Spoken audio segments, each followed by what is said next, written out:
To govern means to get things done. That's pretty simple. And quite honestly, that's about all the American people ask us to do on a daily basis. Get things done. But instead of bringing a clean Homeland Security funding bill to the floor of this House, our colleagues on the Republican side have decided to put our nation's security at risk and cater to some of the most radical views in their party.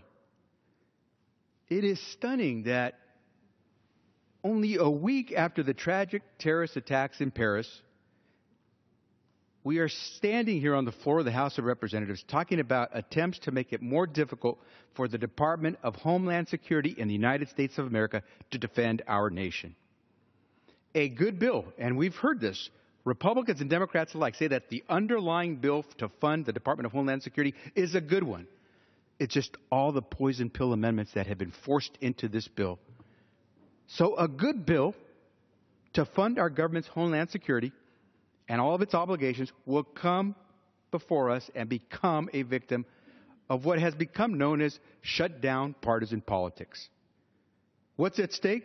Border protection, customs enforcement, transportation security, Coast Guard protections, Secret Service protection, emergency management in the event of an attack or a natural or man-made disaster, all put in jeopardy to play partisan politics.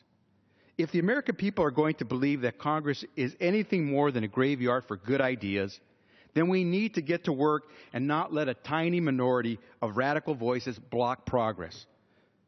It is time for us to say to Americans, we get it. We heard you. It's time to protect the homeland. It's time for us to act bipartisanly. And it's time for us to act as leaders for all Americans, not a political party. We must pass a clean funding bill for the Department of Homeland Security without delay. And then, yes, we can get to debate immigration and immigration reform and pass a comprehensive immigration reform bill. But don't put the security of our people and our homeland at risk simply to game the system. Let's pass a clean Homeland Security bill. Let us defeat all these amendments and get to work the way the American people expect us to. With that, I yield back the balance of my time. Gentleman yields back.